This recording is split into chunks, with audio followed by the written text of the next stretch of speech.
Good morning, everyone, and thank you for being here today. I am pleased to welcome you to this presentation.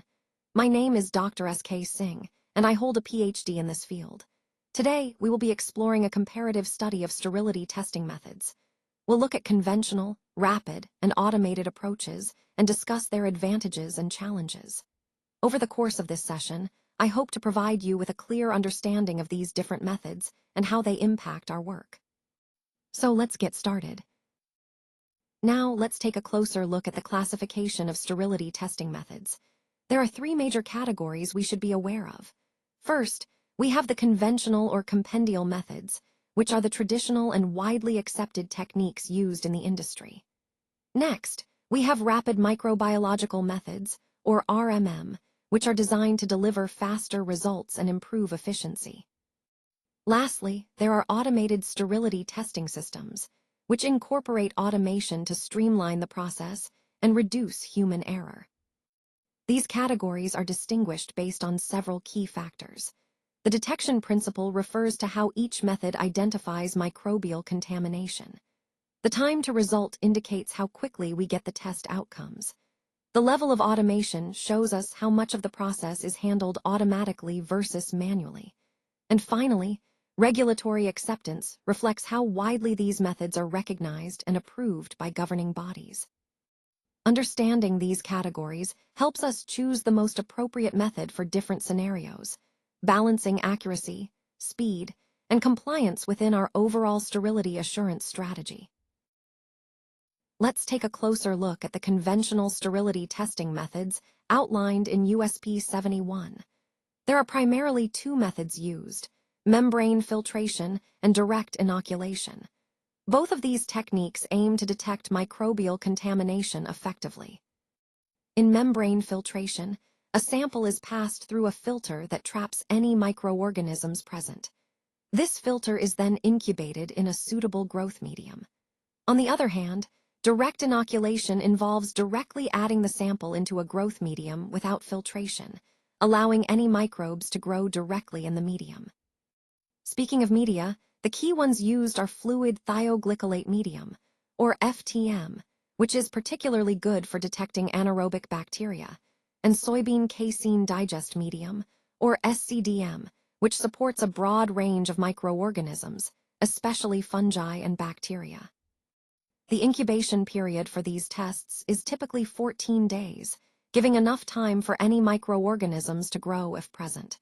During this period, detection is primarily based on visual turbidity, that is, cloudiness or haze in the medium, which indicates microbial growth. All of this ties back to our overall goal: ensuring product sterility by reliably detecting any microbial contamination through these well-established, validated methods. Let's take a closer look at some of the limitations associated with conventional methods. First, they often require a long incubation period, sometimes 14 days or more, which can significantly slow down the overall process.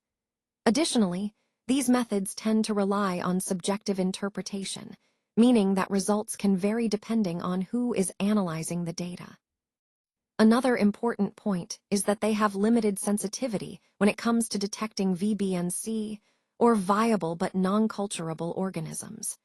This means that some microorganisms can go undetected, potentially leading to undetected contamination. There's also a higher risk of contamination during handling, since these methods often involve multiple manual steps, increasing the chance for errors. Now, these limitations make conventional methods unsuitable for certain applications, especially for advanced therapies like ATMPs or products with a very short shelf life where time is critical. Overall, these issues can cause production delays and create bottlenecks in inventory, which ultimately impacts the efficiency and safety of our processes. Recognizing these challenges is key as we explore more innovative solutions. Now, let's take a closer look at rapid sterility testing methods, or RMM for short. These are alternative validated methods that are designed to detect microbes more quickly than traditional tests. The goal here is to reduce the turnaround time, allowing us to get results faster without compromising accuracy. Some of the key technologies involved include ATP bioluminescence, which measures the presence of ATP, a marker of living cells, providing rapid indication of microbial activity. Then there's PCR, or nucleic acid amplification, which detects microbial DNA or RNA directly, offering highly sensitive and specific results. Flow cytometry is another technique that analyzes individual cells rapidly, giving us detailed information about microbial populations. CO2 detection systems monitor the production of carbon dioxide by microorganisms, which can be an early sign of contamination. Lastly, solid-phase cytometry combines filtration and microscopy to count and identify microbes quickly. All these methods are specifically designed to cut down the time needed compared to traditional, compendial tests. This faster detection capability is crucial for maintaining quality and safety in a more efficient manner, ultimately supporting our overall goal of ensuring product integrity while streamlining our processes. Let's take a look at some examples of integrated sterility testing platforms. First, we have the Milliflex Registered Rapid System, which combines ATP detection with imaging to quickly identify microbial contamination. Then, there's the BACT/Alert Registered System, which uses CO2 detection to monitor microbial growth in real time. The Growth Direct Registered System offers automated reading and interpretation of culture plates, streamlining the process even further.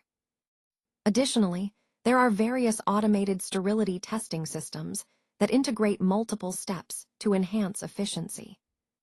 The key idea here is that these platforms are designed to be integrated, meaning they combine sample handling, detection, and data analysis into a single, seamless process. This integration helps reduce manual steps and potential errors. Now, let's talk about some of their key features. They require minimal human intervention, which not only saves time, but also reduces the risk of contamination or human error. The digital data generated by these systems ensures data integrity, and compliance with regulations like 21 CFR Part 11 guarantees that the data is secure and reliable. Finally, these systems are high throughput, meaning they can process a large number of samples efficiently. Overall, they represent a significant advancement in sterility testing, making it faster, more accurate, and more compliant with industry standards.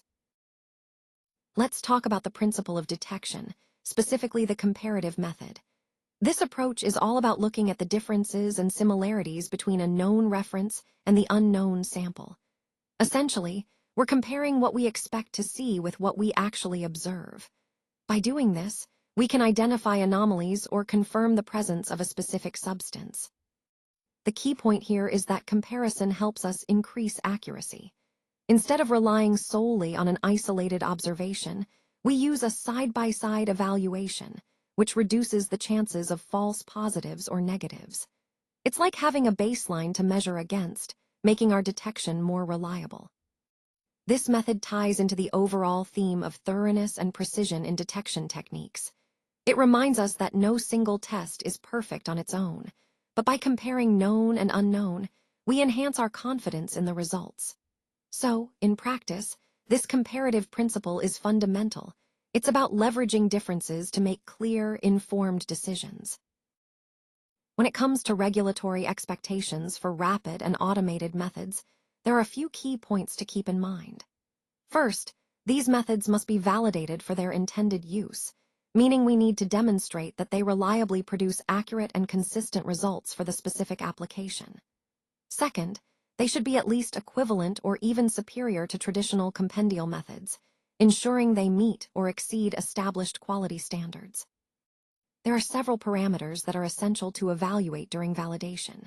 These include the limit of detection, or LOD, which tells us how sensitive the method is in identifying low levels of a substance. Specificity is also critical. It ensures the method can accurately distinguish the analyte from other components. Accuracy and precision are fundamental to confirm that the method provides correct results consistently. And finally, ruggedness assesses how well the method performs under varied conditions, confirming its robustness. An important point to highlight is that the FDA actually permits the use of validated alternative sterility methods. This opens the door for innovative approaches, as long as they meet the necessary validation criteria. Overall, understanding and aligning with these regulatory expectations is crucial for integrating rapid and automated techniques into our quality control processes effectively and confidently. Now, let's take a closer look at the validation strategy as outlined in USB 1223. When we talk about validation components, there are a few key areas to focus on. First is method suitability testing, which helps us determine whether our analytical methods are appropriate for their intended purpose.